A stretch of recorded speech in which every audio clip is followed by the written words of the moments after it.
नमस्कार दोस्तों, आज है 6 नवंबर और 6 नवंबर से जितने भी इम्पोर्टेंट करंट अफेयर होंगे वो सारे कुछ आज हम इस वीडियो में डिस्कस करेंगे।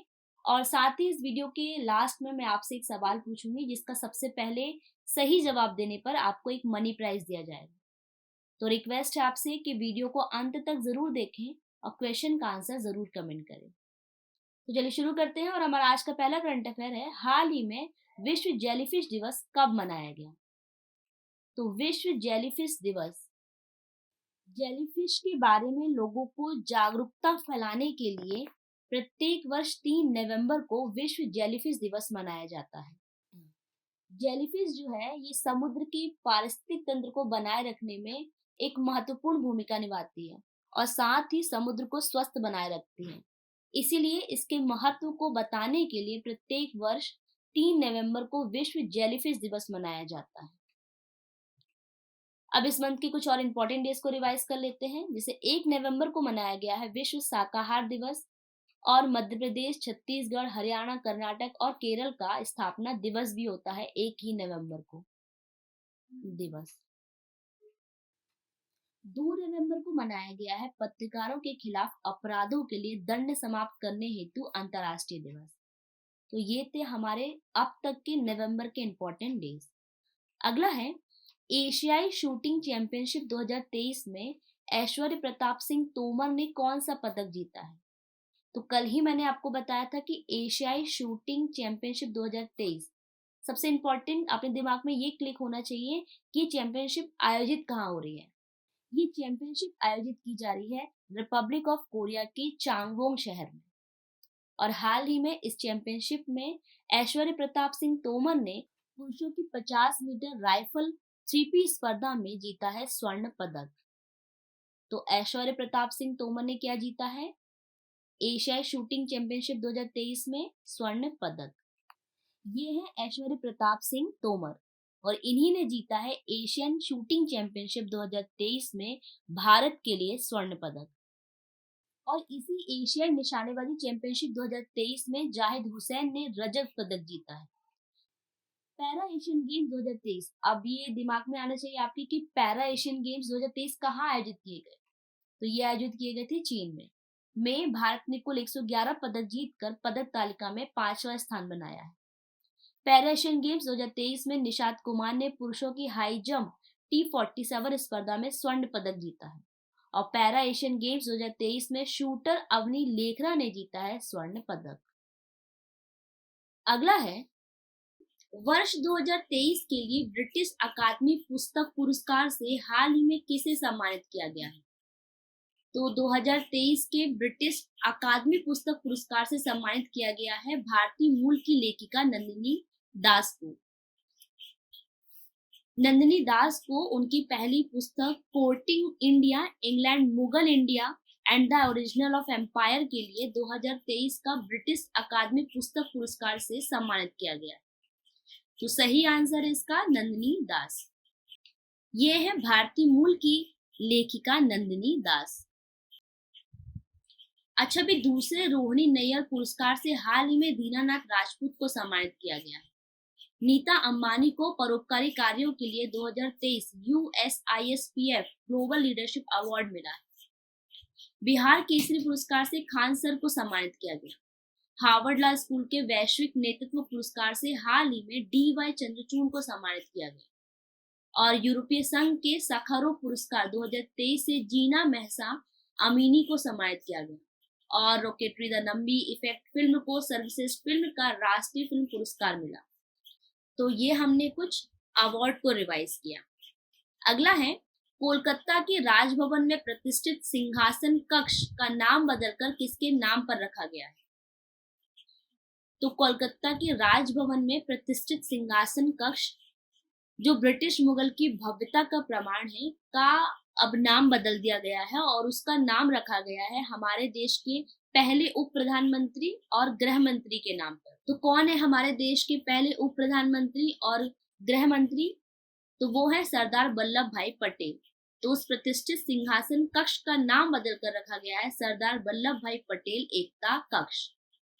सही आंसर इसका ए ऑप्शन।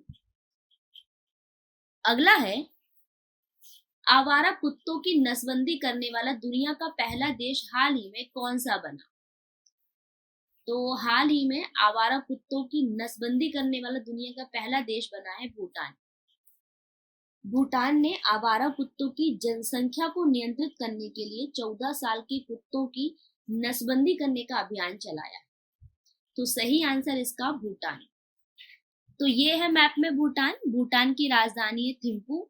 यहाँ के प्रेजेंट प्राइम मिनिस्टर हैं लोटे शेरिंग और यहाँ की करेंसी है नगुल ट्रम्प। अगला है, किस देश की क्रिकेटर डेविड विली ने हाल ही में अंतर्राष्ट्रीय क्रिकेट के सभी प्रारूपों से संन्यास लेने की घोषणा की? तो डेविड विली ये है इंग्लैंड के क्रिकेटर और इन्होंने ही हाल ही में वर्ल्ड कप 2023 के दौरान क्रिकेट के सभी प्रारूपों से संन्यास लेने की घोषणा कर दी।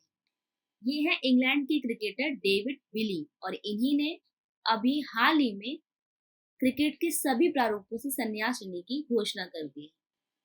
अब क्रिकेट की बात की है हमने, तो वनडे क्रिकेट में सबसे तेज 100 विकेट लेने वाले तीसरे गेंदबाज हाल ही में शाहीन अफरीदी, ये पाकिस्तान के हैं, शाहीन अफरीदी बने।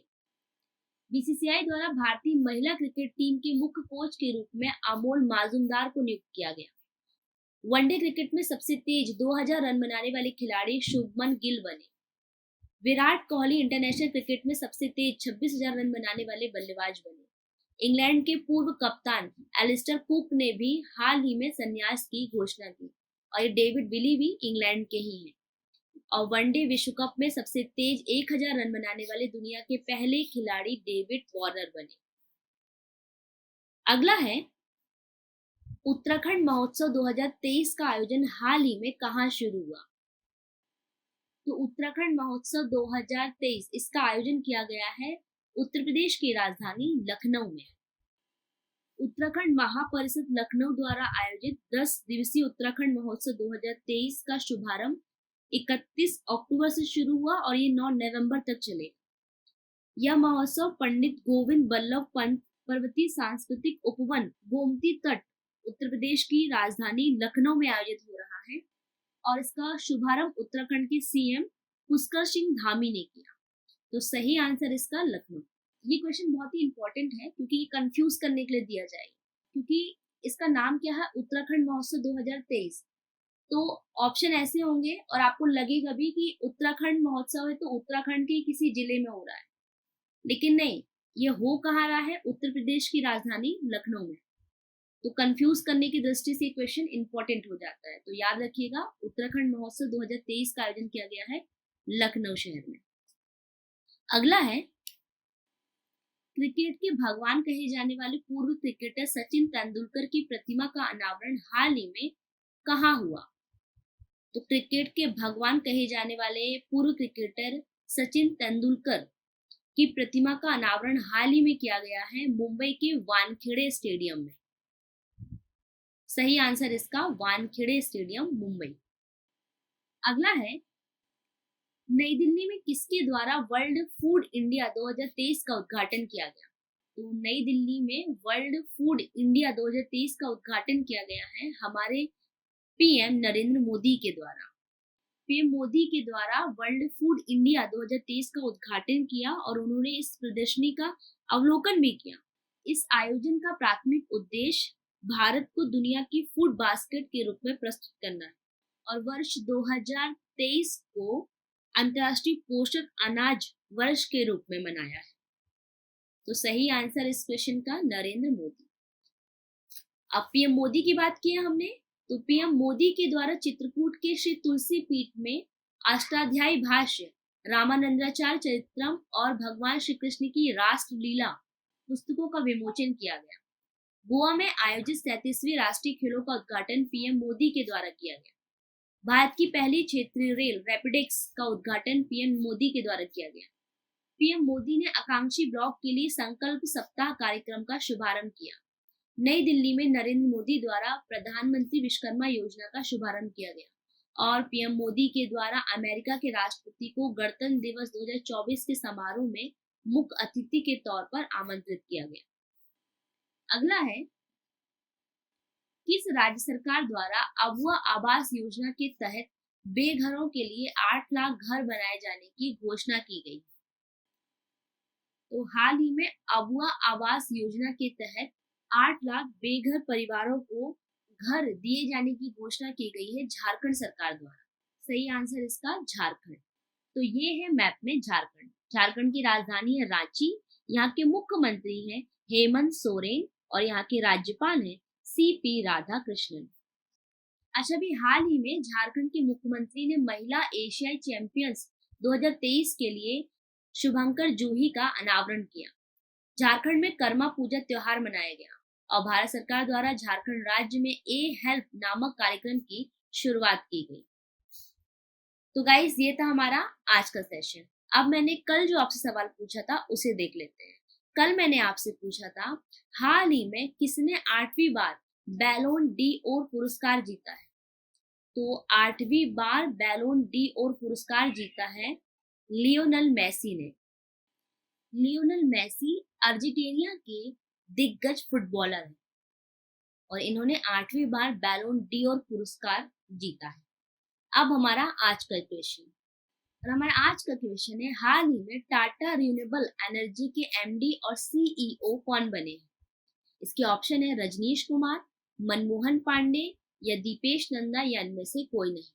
इस सवाल का जवाब आप मुझे कमेंट सेक्शन में कमेंट करके बताएंगे और जो भी इस सवाल का सही जवाब सबसे पहले देगा उसे एक मनी प्राइज दिया जाएगा। और एक और बात कि इस सवाल से रिलेटेड जितना कुछ भी आपको पता है वो सारा कुछ आप उस कमेंट में मेंशन करेंगे। तो गाइस, आज का सेशन यही खत्म होता है। इस वीडियो का पीडीएफ भी आप डाउनलोड कर सकते हैं जिसका लिंक मैंने डिस्क्रिप्शन बॉक्स में दे दिया है। तो अगर आज का वीडियो आपको पसंद आया हो, आपके लिए हेल्पफुल रहा हो, तो प्लीज इसे लाइक कीजिए, शेयर कीजिए, चैनल को सब्सक्राइब कीजिए और बेल आइकन को प्रेस कीजिए। Thank you for watching. Bye bye.